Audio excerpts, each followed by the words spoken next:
अच्छा भाई, अब आप लोगों का ध्यान थोड़ा सा इधर रखना ताकि इसको आप लोग समझ लो एक बार, ठीक है। मैं रिवाइज कर लेता हूँ।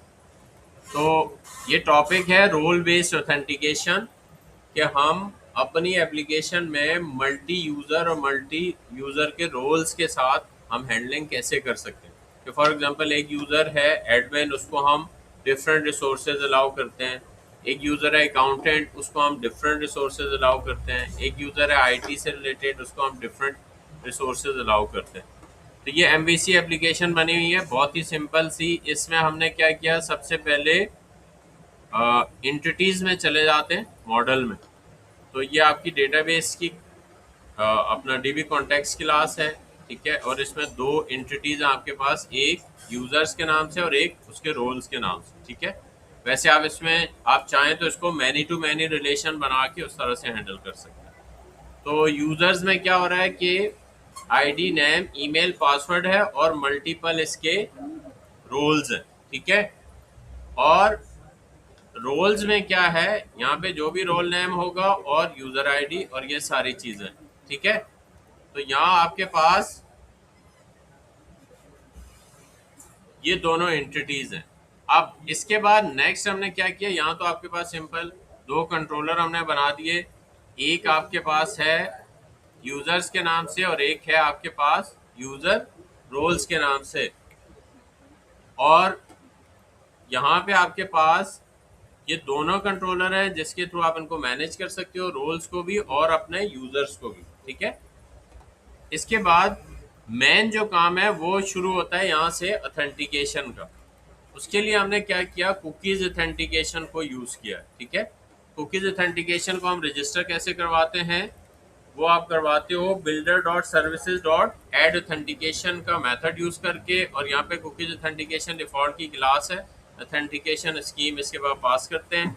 फिर यहाँ से आप लॉगिन पाथ और एक्सेस डिनाइड पाथ, ये दोनों आप सेलेक्ट करवा दो। ये दोनों बने हुए हैं हमारे पास ऑथ के अंदर, ऑथ कंट्रोलर में है, लॉगिन भी बना हुआ है और एक्सेस डिनाइड भी बना हुआ है, ये रहा।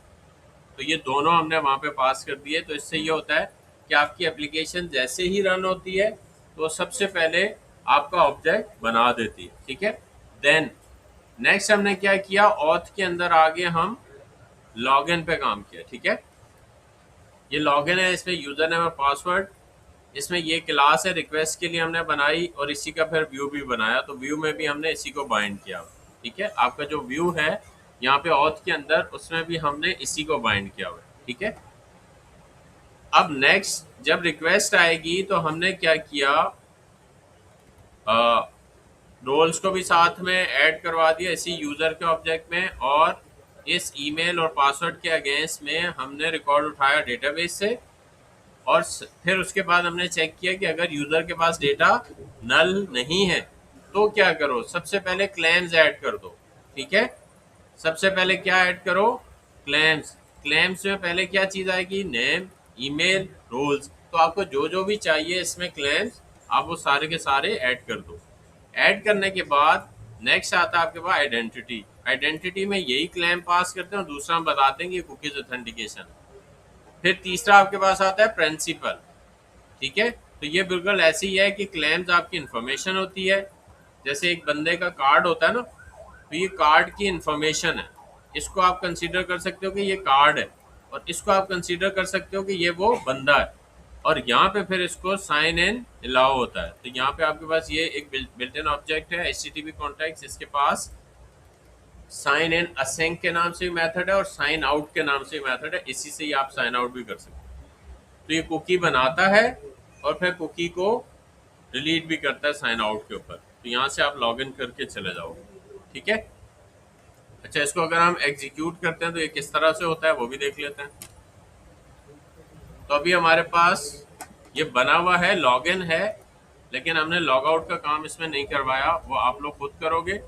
मैं सिर्फ एक काम ये कर लेता हूँ कि यहाँ पे मैनुअली जाके कुकीज़ को डिलीट कर देता हूँ, ठीक है।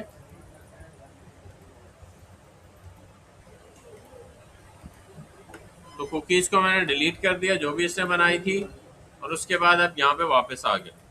अब एक यूज़र है जिसको मैंने अलाउ किया हुआ है। सबसे पहली चीज़ तो ये जो मेन होम पेज है आपका, जो होम कंट्रोलर है, यहाँ पे अगर आप देखो होम कंट्रोलर के ऊपर मैंने ऑथराइज लगाया हुआ, तो डायरेक्टली आप एक्सेस नहीं कर सकते। अगर आप जाओगे तो ये आपसे लॉगिन पूछेगा, ठीक है।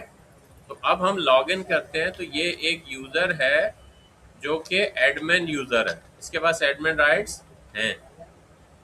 तो अब हम आते हैं, ये जब लॉगिन करेगा तो ये यहाँ पे लॉगिन करने के बाद आ गया और ये सारे रिसोर्सेज को एक्सेस कर सकता है।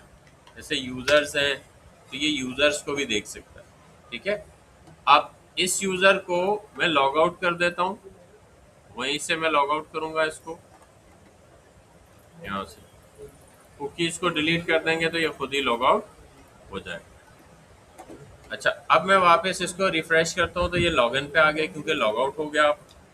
अब दूसरा एक यूजर है rehan@gmail.com, 1234 इसका पासवर्ड है, ठीक है। अच्छा, अब इसके लिए हमने क्या किया हुआ है, यहाँ तो ये लॉगिन करने के बाद आएगा, लेकिन जो यूजर्स का कंट्रोलर है ये वाला, इसके ऊपर हमने सिर्फ किसको अलाउ किया हुआ है, एडमिन को। अब जो रेहान है वो एडमिन नहीं है, ये आईटी का बंदा है। तो यहाँ पे आके ये अगर यूजर्स के कंट्रोलर को एक्सेस करेगा तो इसको क्या आएगा, you are not authorise to access this resource. तो इसी तरह से आप अपने पास जितने भी कंट्रोलर्स होंगे या उनके स्पेसिफिक एक्शन मेथड्स, जहाँ पे भी आप जिस यूजर को अलाउ नहीं करवाना चाहते तो आपकी मर्जी है, आप उसको वहाँ से रिस्ट्रिक्ट कर सकते हैं।